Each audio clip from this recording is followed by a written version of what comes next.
అందరికీ నమస్కారం. నేను మీ శశిధర్. ఈరోజు ఒక అందరికీ అవసరమైన, చాలామందికి తల్లిదండ్రులకు ఉపయోగపడే అంశాన్ని నేను ఎంచుకున్నాను వీడియోగా. Positive parenting in digital life. ఈ డిజిటల్ యుగంలో తల్లిదండ్రుల ప్రభావవంతమైన పోషణ. నిజంగా ఇప్పుడు పిల్లవాడు జన్మించేసరికే ట్యాబు, మొబైల్, ఇంటర్నెట్ అన్నిటితో కనెక్ట్ అయి ఉంటున్నాడు.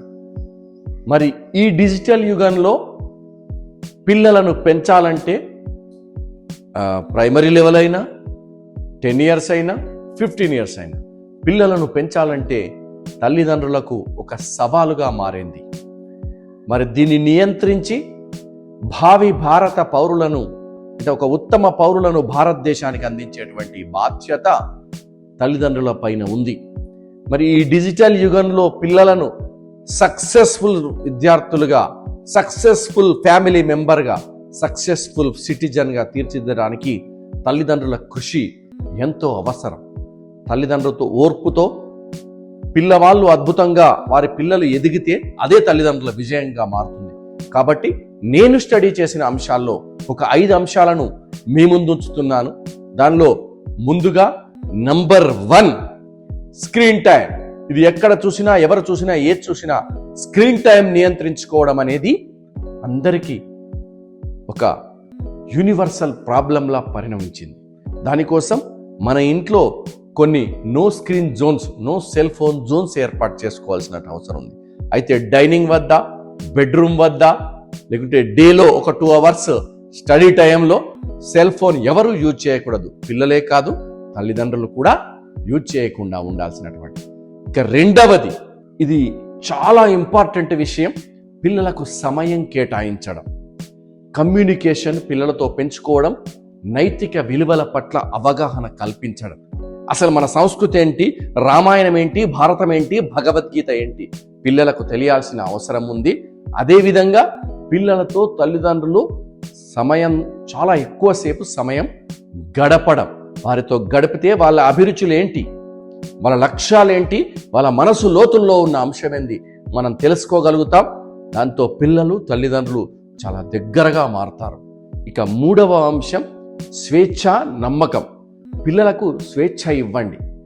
ఎంతవరకు స్వేచ్ఛ ఇస్తారంటే, మా తల్లిదండ్రులు మా మీద నమ్మకం పెట్టుకున్నారు, ఆ నమ్మకాన్ని మేము వమ్ము చేయకూడదని నమ్మకం పెట్టుకున్న విషయం వాళ్ళకు తెలిసే విధంగా వాళ్ళకు స్వేచ్ఛ ఇవ్వాల్సినటువంటి అవసరం ఉంది. మాటి మాటికి వాళ్ళని నియంత్రించడం, పరీక్షించడం లాంటివి కాకుండా ఒక పరిశీలన చేస్తూ వారికి స్వేచ్ఛ ఇవ్వాల్సినటువంటి అవసరం ఉంది. ఇక 4వది, మంచి కంటెంట్ వైపు మళ్లించడం. డిజిటల్ యుగంలో ఇంటర్నెట్, సెల్ ఫోన్ లేకుండా ఉండలేము, పిల్లల్ని ఉంచలేము. కాబట్టి లెర్నింగ్, ఉపయోగపడే స్టడీస్ సంబంధించిన ఉపయోగపడేది, moral values, interest, cricket, sports, etcetera మంచి కంటెంట్ వైపు మళ్లించాలి. అదే కాకుండా బుక్ రీడింగ్ అనేది పిల్లలకు అలవాటు చేయాలి. ఇది ఇటీవలే ఒక చోట చదివాను, చరవాణిలో తెర సమయాన్ని తగ్గించుకోవాలంటే నీ చేతిలో ఒక పుస్తకం ఉండాలి అని. పిల్లలకు పుస్తకం చదివే అలవాటు నేర్పాలి. ఇక చివరగా తల్లిదండ్రులే రోల్ మోడల్గా ఉండాలి. తల్లిదండ్రులు ఆచరిస్తూ పిల్లలతో ఆచరింపచేయాలి.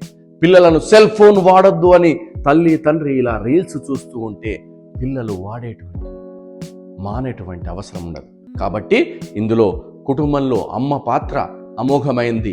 అమ్మ కనుక సమయం కేటాయిస్తే అద్భుతాలు ఆవిష్కరించబడతాయి. కాబట్టి పిల్లలపై మనమంతా కూడా ఒక చిన్న ఇక్కడ స్టోరీ మీకు చెప్పాలనుకుంటున్నాను. రామకృష్ణ పరమహంస గారి వద్దకు ఒక తల్లి వచ్చి పిల్లాడి గురించి, స్వామి, నీ శిష్యుడు నేను చెప్తే వినట్లేదు, వాడు స్వీట్స్ అంటే తీపి ఎక్కువగా తింటున్నాడు, మీరు మానేయమంటే మానేస్తాడు. వెంటనే రామకృష్ణ పరమహంస గారు 12 రోజులు అయ్యాక రా తల్లి అన్న. ఆమె 12 రోజులు కాగానే అతనికి, నాయన నువ్వు తీపి పదార్థాలు మానేరంటే అతను మానేశాడు. ఆ తల్లి అడిగింది, 12 రోజుల కింద మా అబ్బాయికి చెప్తే అప్పుడే మానేసి కదా స్వామి, ఇంకొద్దిగా ఆరోగ్యం బాగుందంటే, తల్లి, తీపి పదార్థాలు తినడం నాకు బాగా అలవాటు, కాబట్టి ఆ అలవాట్లు ముందు నేను మార్చుకున్నాను. ఒకరికి చెప్పే ముందు ఆచరించేటువంటి శక్తి ఉండాలి, ఆచరించి చెప్పాలి, దానికే సత్యం ఉంటుందని తెలియజేశారు.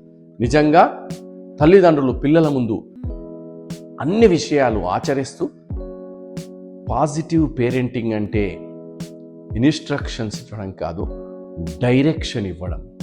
పాజిటివ్ పేరెంటింగ్ అంటే స్నేహపూర్వకంగా, ప్రేమపూర్వకంగా పిల్లలతో మమేకమై వారి అభివృద్ధికి మార్గదర్శకులుగా నిలవడం.